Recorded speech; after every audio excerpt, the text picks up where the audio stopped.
Tudo bem até aqui? Muito bem.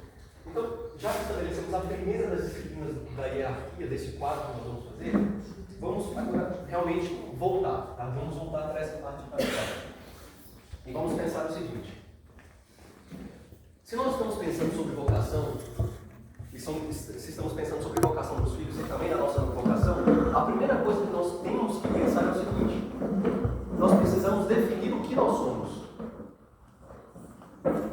E quando pensamos sobre vocação, nós, em geral, pensamos quem nós somos, ou quem são os nossos filhos, para eles exercerem a sua vocação.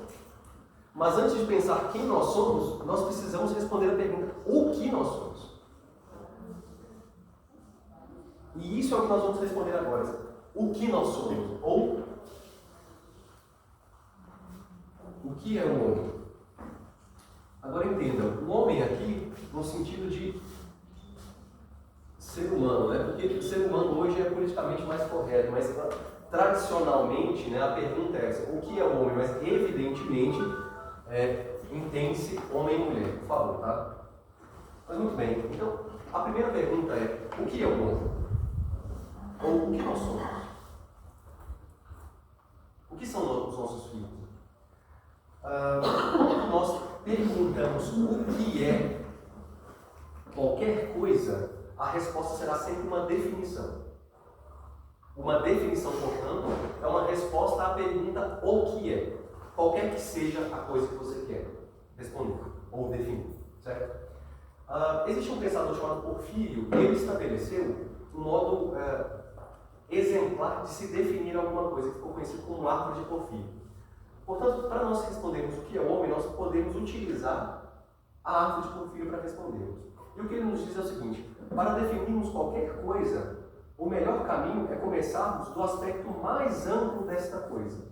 Aquilo que a coisa tem, que é mais comum com todas as outras coisas. Se pensarmos nós o que é homem, o que é comum entre nós e todas as outras coisas? É o fato de nós sermos, quer dizer, é o fato de nós existirmos. Portanto, ser, filosoficamente, nós chamamos isso de substância. Substância é aquilo que participa da existência, aquilo que existe. Perfeito. Então, esta é a característica mais ampla do que é o homem.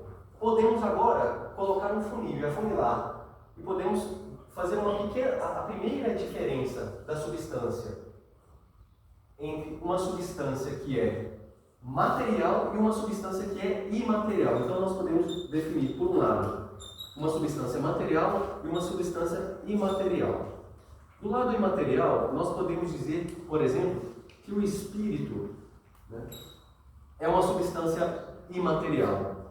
Do lado material, e nós sempre vamos ficar do lado esquerdo aqui, do nosso esquema. Por quê? Porque o homem é uma substância material. Do lado material, nós podemos dizer que o corpo, né, ou os corpos, são substâncias materiais. Ok, chegamos no ponto. Mas ainda não definimos homem. Por quê? Porque nós não somos apenas corpo, nós somos mais coisas. Portanto, nós podemos fazer mais uma diferença aqui, mais uma diferenciação. Nós podemos dizer que, além de ser uma substância material, nós temos uma outra diferença, que é: nós somos vivos, nós temos uma alma que nos anima. Perfeito? Então, nós podemos fazer mais uma divisão aqui, de um corpo vivente. Só que existem seres que são corpóreos, mas não são viventes, né? Que são seres não viventes. Que são, por exemplo, os minerais. Certo? Tá. Então, um corpo vivente nós podemos chamar de um corpo orgânico. Tá? Um corpo orgânico. Podemos fazer mais uma diferença agora. Um corpo orgânico, agora, que sente ou que é sensível, e um que é não sensível.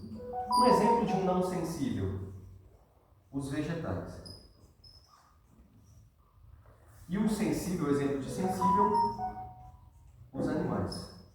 Todos os animais são seres, são substâncias corpóreas, orgânicas, né, e que sentem, que são os animais. Agora temos mais uma diferença. E aí nós finalizamos a definição do que nós somos. Por quê? Porque nós temos uma diferença com os outros animais que não tem isso que nós temos. Que é o quê?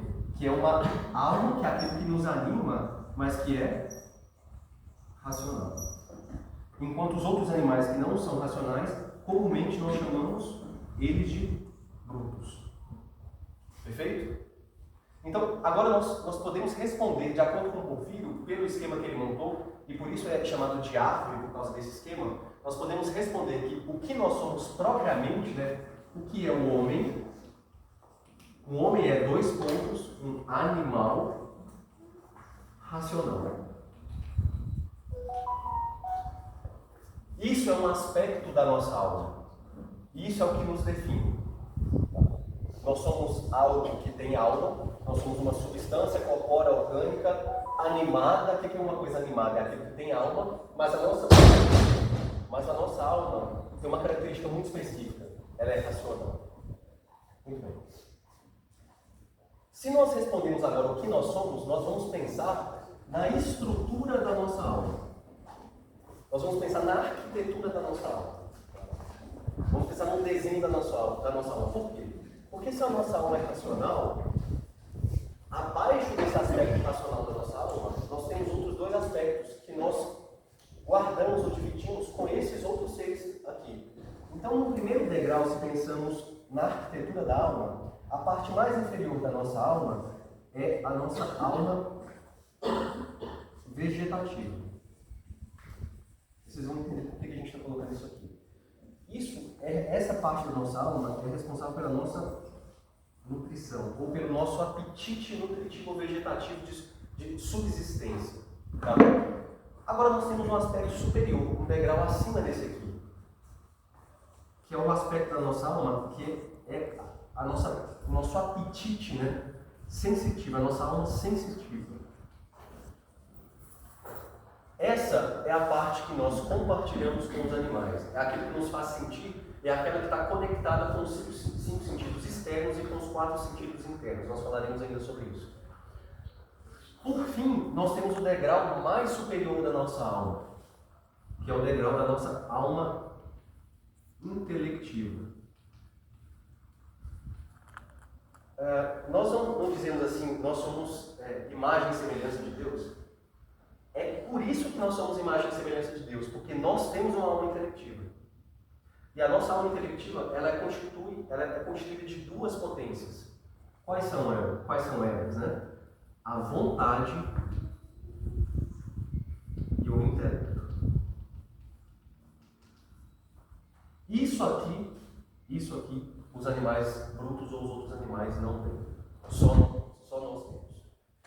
E isso, pensando na vocação dos nossos filhos, é nisso aqui que nós devemos ficar atentos. É na vontade e no intelecto. Por quê? Porque a vontade precisa ser educada. E por que a vontade precisa ser educada? Porque a vontade é a responsável, é a potência, o apetite responsável por guiar a alma vegetativa e a alma sensitiva. Por isso é que uma alma mal educada, ou uma vontade mal educada, gera vícios sensitivos e vícios vegetativos. Por exemplo, nós podemos pensar que, se a vontade é mal educada, a luxúria será estabelecida aqui. E se uma vontade é mal educada em relação à nutrição, à parte vegetativa, a gula aqui tomará conta desta alma. Porque a vontade não bem guiou os seus apetites inferiores. Muito bem, e o intelecto aqui nessa história? O intelecto é responsável por guiar a vontade. Por quê? Porque nós só queremos ou só gostamos, em relação à vontade, daquilo que nós conhecemos. Por isso aqui, primeiro, o intelecto conhece e a vontade é guiada pelo intelecto. Porque eu conheço, depois eu vou poder escolher. Bom, eu vou agora acatar isso ou eu não vou acatar isso, porque eu estou conhecendo primeiro pelo intelecto. Até aqui tudo bem? Vamos seguir então. Se isso aqui é o que nós somos, isso aqui é a estrutura do que nós somos, que é a nossa alma racional, agora nós podemos passar para um segundo ponto, né? Então, este é o primeiro ponto, o que nós somos. Nós respondemos isso aqui. Agora, vamos passar para o segundo ponto. Vencemos a árvore de Porfírio, entendemos o que nós somos. Entendemos a nossa alma e a vontade dentro de tudo isso aí.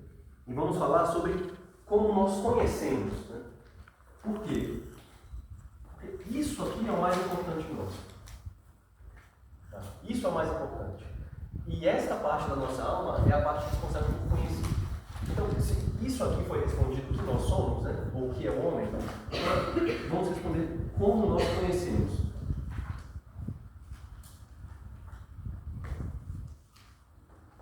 E nós conhecemos, ou começamos a conhecer as coisas, na verdade, a partir daqui, da alma sensitiva. Por quê? Porque os 5 sentidos são responsáveis por fazer a comunicação com o mundo externo a nós. Então, os objetos que estão à nossa volta nos chegam pelos nossos 5 sentidos, pelos nossos 5 sentidos externos. Portanto, por exemplo, eu estou percebendo vocês, pela minha visão aqui, eu estou escutando vocês, certo? Muito bem. A partir desses 5 sentidos, eu tenho 4 sentidos internos, tá? Que é o senso comum, que organiza isso que foi percebido pelos meus 5 sentidos, a cogitação ou estima, que vai comparar isso que foi percebido pelos meus 5 sentidos. Eu tenho a memória, que vai organizar isso e vai guardar, né? Quer dizer, vai memorizar, vai agir. E depois eu tenho a imaginação, que vai replicar a imagem que foi percebida. E através da imaginação, que é este quarto e mais importante sentido interno, eu vou fazer uma coisa chamada abstração. Agora vejam, a abstração já não é mais a alma sensitiva atuando. Até agora, perceber e os 4 sentidos internos organizar isso que eu percebi é responsabilidade da minha alma sensitiva. Abstrair, eu já não estou falando mais agora de um funcionamento, né, corporal. Eu já estou falando de um funcionamento intelectivo agora, não material. Porque o que é a abstração? A abstração é, a partir dessa imagem conhecida dos objetos que estão à minha volta, eu vou retirar desse objeto que eu conheci aquilo que não é essencial. Eu vou retirar, no caso do homem, né? Se eu definir que o homem é um animal racional, eu acessei a essência do que é o homem. E abstrair é acessar a essência do que é qualquer que seja a coisa. Portanto, eu posso definir o homem assim. O homem é um bípede implume, quer dizer, ele anda sobre 2 pernas e não tem pena. Posso dizer que isso é um homem? De certo modo, sim. Mas isso não é acessar a essência do homem. Isso é acessar uma característica do homem que não é essencial. Portanto, é uma abstração, mas não é uma abstração lógica ou essencial. Eu não acessei o que é homem. Eu posso dizer que assim, o homem é aquele que tem 2 braços. Pô, de certo modo, sim. Mas eu ainda assim não acessei o que é a essência do homem. Com a abstração, eu acesso o que é a essência da coisa. Portanto, com a abstração, eu defino o que é a coisa. Então, com a abstração, eu tenho uma definição, e uma definição é um conceito. E o que é o conceito? É aquilo que é a coisa, na minha mente. Muito bem. É desse modo que nós geramos conhecimento. É desse modo que nós conhecemos.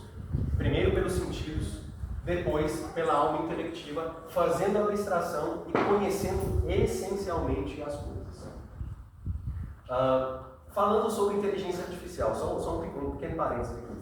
Qual que é a grande diferença de nós e da inteligência artificial, da IA? Isso aqui, o processo de abstração responsável que é a responsabilidade da alma intelectiva.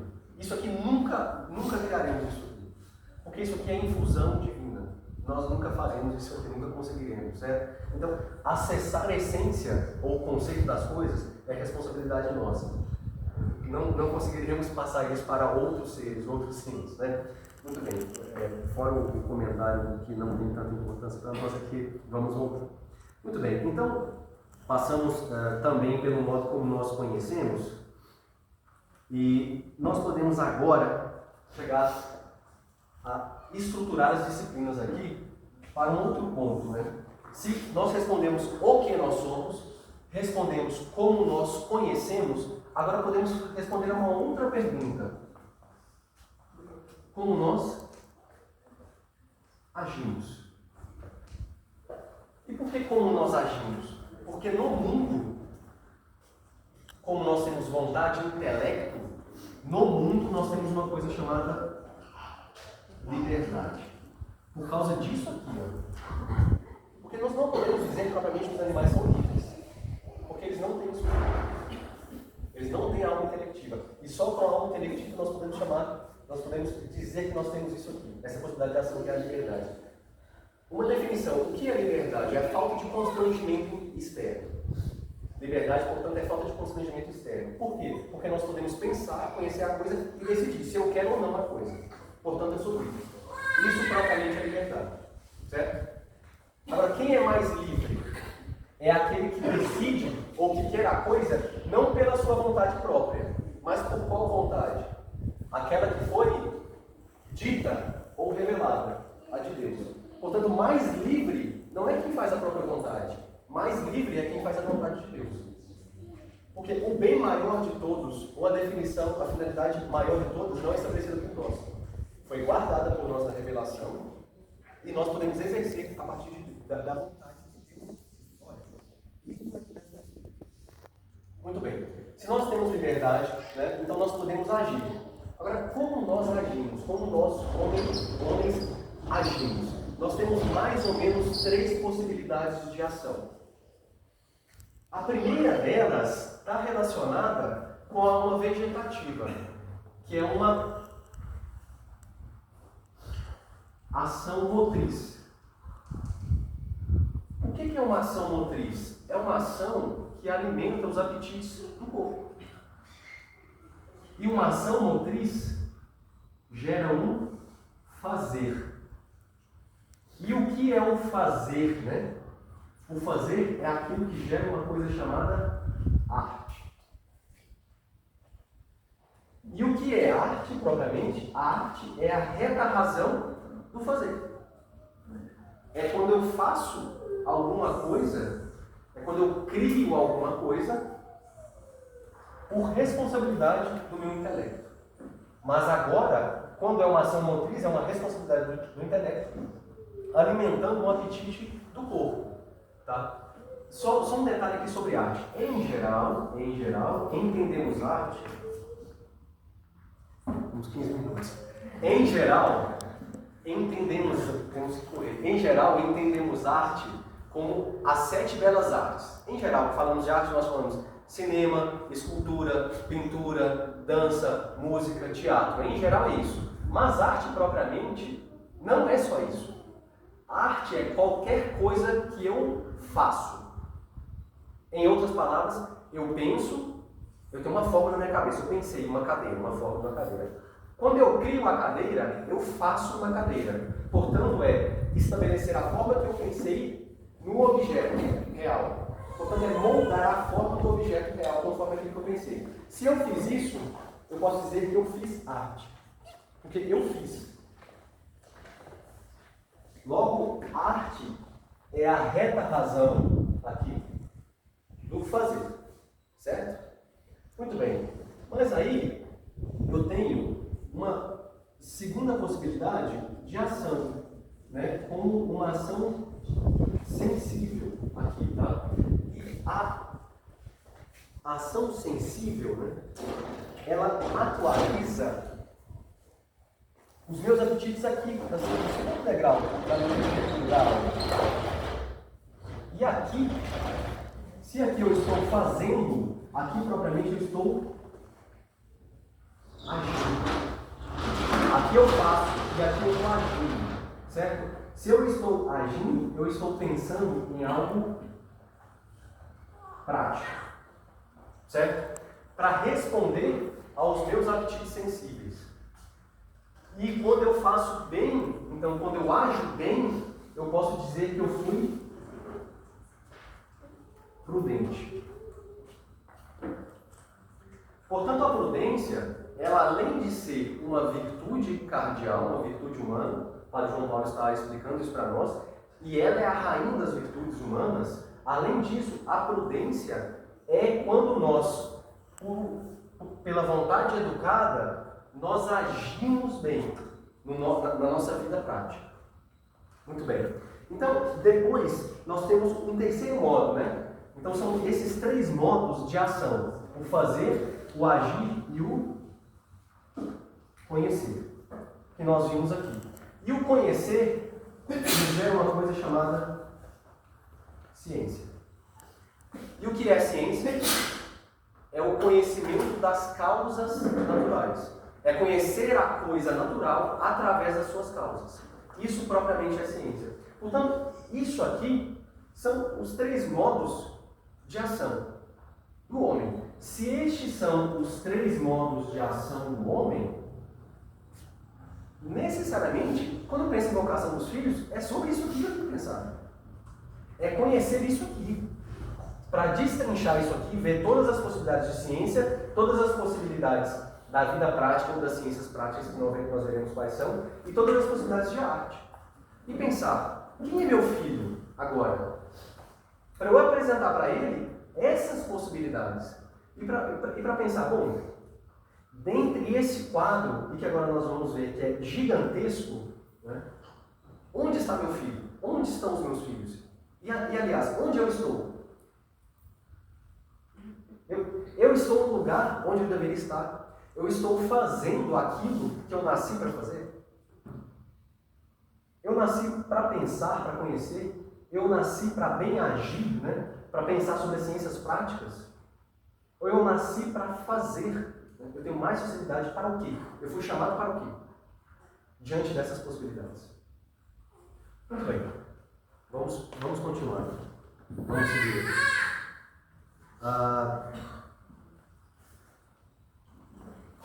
Agora, se nós pensamos aqui em como nós agimos, e nós estabelecemos as três possibilidades gerais ou genéricas de ação, vamos pensar nas possibilidades agora, nas possibilidades mais específicas de cada ação dessa aqui, certo?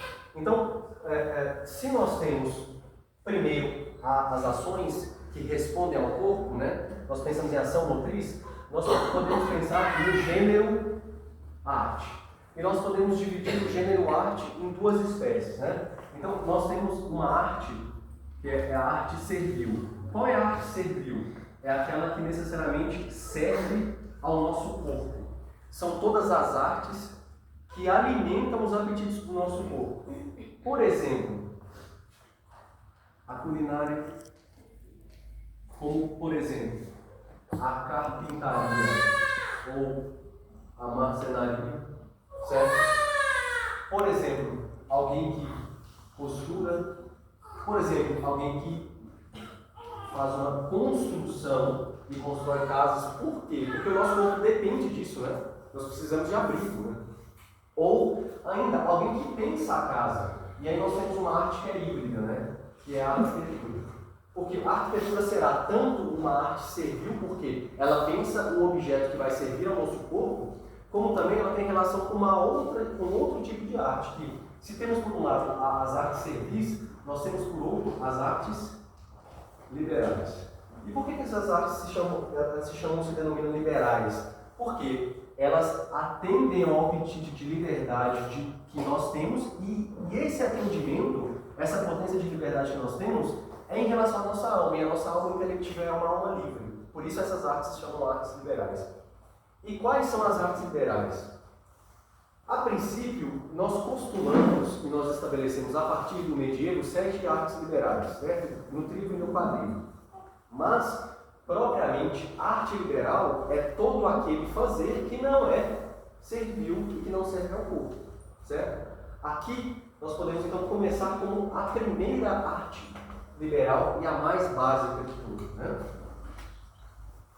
A gramática. Nós podemos dizer que a gramática é a primeira e grande arte liberal, porque ela é a que nos possibilita a comunicação. Só tem um detalhe: a gramática ela precisa ser entendida como uma parte potencial de uma outra arte liberal, que é a lógica. Mas nós chegaremos na lógica. Tá? Depois da gramática, nós temos uma outra arte liberal, que é o que Aristóteles chamava de poética. O que é a poética? É o que atualmente nós chamamos de belas artes. Tá? Então são as 7 belas artes.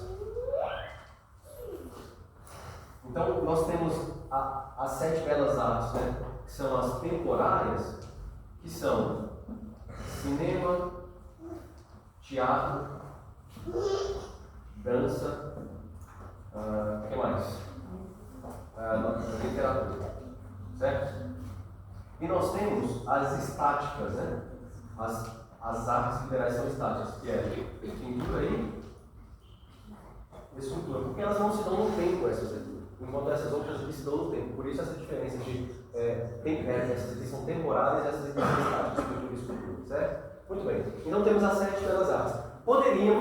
Poderíamos, os arquitetos não ficarem muito nervosos, dizer que a arquitetura também faz parte das 7 belas artes, porque elas alimentam também o nosso apetite do belo, da beleza. Tá?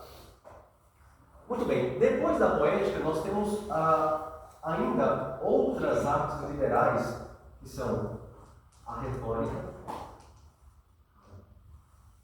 e a dialética.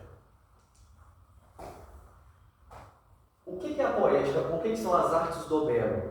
São aquelas artes que nos fazem propender pelo sensível ao verdadeiro e ao correto, e necessariamente também ao belo. Portanto, são as ações que pela beleza nos fazem propender a Deus e nos fazem nos afastar do que é o contrário de Deus. Isso é a função das belas artes, ou a função da poética.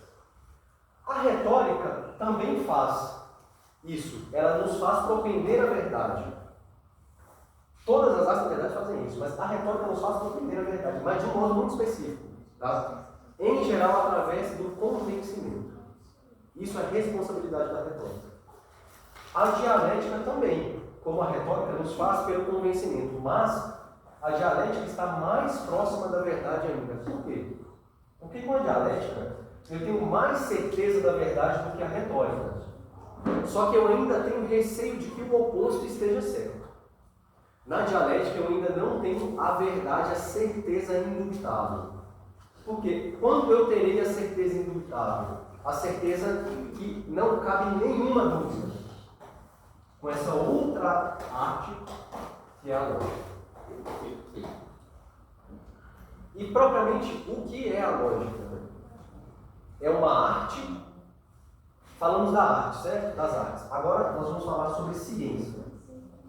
E por que nós vamos falar sobre ciência aqui? Porque a lógica é a disciplina de todas elas que faz a comunicação entre a arte e a ciência. Porque a lógica é a arte-ciência que nos faz propender com ordem, facilidade, sem erro, no ato puro da razão.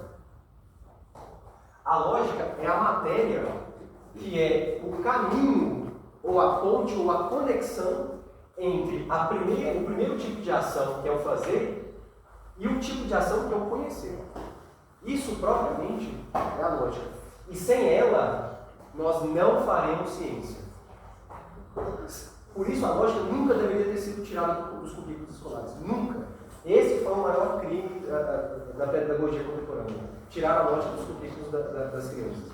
Isso é um absurdo. A lógica precisa fazer essa conexão. Porque sem lógica nós não temos ciência. Nós temos aborto de ciência. Ela começa, mas ela não termina. Outra coisa. Todas essas artes são potenciais. São partes potenciais de um todo chamado lógica. Isso aqui é um todo. A lógica é uma disciplina. Existem todos que têm partes potenciais e existem todos que têm partes integrais. Pensemos numa casa. Uma casa tem partes, por exemplo, parede, janela, portas, piso. Uma porta sem uma parede não faz sentido. Uma janela sem uma parede, sem uma porta aberta, não faz sentido. Um telhado em cima de nada não faz sentido. As partes precisam se comunicar para criar um todo. Isso é uma casa. Na lógica é diferente. A lógica é um todo que tem partes potenciais. Quer dizer, essas partes precisam ser atendidas ou conhecidas para que depois se conheça a lógica.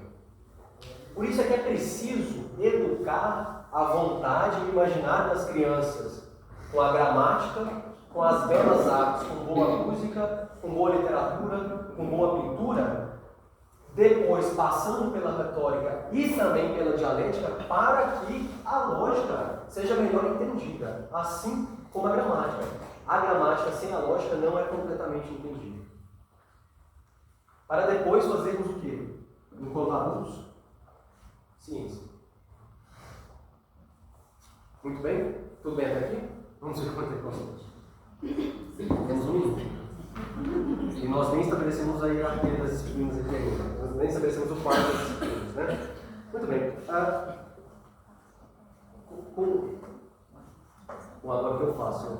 Seria importante estabelecer pelo menos o quadro aqui. Eu acho que, sei lá, alguns minutinhos a gente estabelece. Em encontros futuros, nós vamos retomar esse quadro e essa hierarquia das disciplinas, tá? Mas vamos lá, rapidamente. Se isso aqui é fazer, e fazer qualquer coisa, isso aqui é conhecer. Ciência é conhecer, a partir das causas. Ciência não é nada senão conhecer alguma coisa a partir das suas causas próximas, certo? Então, eu tenho um tipo, se isso aqui é um grande gênero, ciência, agora nós vamos falar dos seus tipos específicos, dos seus modos de conhecer. E aí nós podemos pensar nas ciências que estudam as coisas físicas, né? Então nós podemos chamar aqui, né, da ciência que estuda a física geral. E o que é a física geral? E aqui eu peço atenção de vocês, por um termo. A física geral é a ciência que estuda os entes ou os seres móveis. Por seres móveis, eu quero dizer aqueles seres que estão no ponto A e vão para o ponto B? Sim e não. Pode acontecer, mas não por quê? Porque móvel quer dizer aquilo que vai da potência para o A. Eu vou explicar isso. Veja. Vamos pensar na nossa aula. Uma criança, ela é uma criança em ato, mas um adulto em potência. Quer dizer, se tudo correr bem com a criança, se ela for bem nutrida e se nada de mal acontecer com ela, ela se transformará num adulto. Portanto, a criança em ato é uma criança, mas potencialmente ela é um adulto. Portanto, a criança é um ente ou um ser móvel, porque ela se atualiza. Uma semente é uma semente em ato, mas é uma árvore em potência. Se tudo correr bem conforme a sua finalidade, ela se transformará numa árvore, correto? Portanto, todos os seres ou todos os entes que têm potência para se atualizar são os entes ou seres móveis. É isso que eu quero dizer aqui com móveis, correto? Muito bem. Portanto, a física geral, não é a física que nós conhecemos na escola, é a ciência dos entes móveis. Dentro da física geral, existem outras ciências, como a física especial ou cosmologia. E o que é essa física especial ou cosmologia? Aí sim, é a física que nós estudamos na escola, que o João Paulo tanto gosta. Essa é a física que nós estudamos na escola. Por quê? Porque ela estuda o ente móvel sob um aspecto, né? Ela é a ciência dos entes móveis sob um aspecto muito específico, assim como a química, a biologia e a psicologia. A física é a ciência dos entes móveis segundo o lugar, ou a cosmologia. Segundo o espaço, segundo o lugar. A química é a ciência dos entes móveis segundo a geração e a corrupção. Através do quê? Dos seus elementos. De tudo que é, pela constituição dos seus elementos, quando eles são gerados e quando eles são corrompidos, quando eles começam a ser e quando eles deixam de ser. Isso é matéria da química. Da biologia, o termo que Aristóteles usa, e aqui estamos com os termos de Aristóteles, a biologia é a ciência do ente móvel também que estuda a vida, mas de acordo com o aumento e a diminuição. E a psicologia? Parece que não está dentro aqui, né, dos entes móveis. A psicologia pareceria ser outra coisa. Mas a psicologia também é a ciência do ente móvel. Mas segundo o quê? A mudança. E que mudança?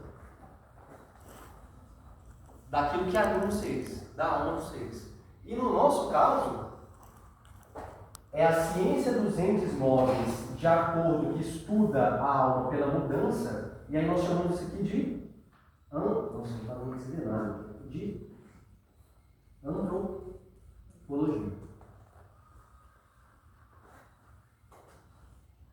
Então já temos mais ou menos um quadro das possibilidades de ação dos nossos filhos e das nossas ações das artes.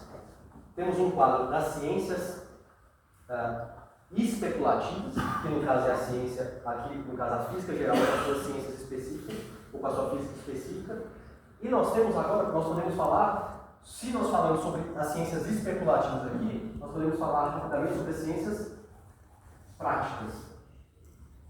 E aqui nós podemos colocar como 5, na verdade são 3. O que é a ciência prática? É a ciência que estuda o agir, o bem agir. Essas são as ciências práticas. Quais são elas, né? Primeiro, a ética. O que é a ética? É a ciência do autogoverno. A ética é quando eu estudo o modo de uma pessoa bem agir. Por isso é o autogoverno. Mas, se eu junto mais de uma pessoa num lugar, eu tenho o quê? A economia. O que é economia? É propriamente a ciência do lar. Essa é a definição mais antiga e mais clássica de economia. Economia é a ciência do lar. Por quê? Se aqui eu tenho um bem agindo, aqui eu tenho poucos numa casa bem agindo. Então essa é a ciência do agir, a ciência prática, para um grupo de pessoas, um grupo pequeno de pessoas. Mas quando eu tenho muita gente numa cidade, como é que eu estabeleço o modo de bem agir dessas pessoas? Com a política. Né? Então aqui é de muitos bem agindo. Quando eu preciso de uma ciência para alguém bem agir, eu tenho a ética. Quando eu preciso de uma ciência para alguns bem agir, eu tenho a economia. Quando eu preciso de uma ciência para muitos bem agir, na polis, ou na cidade, ou no governo, ou no que atualmente nós chamamos de país, eu tenho a política.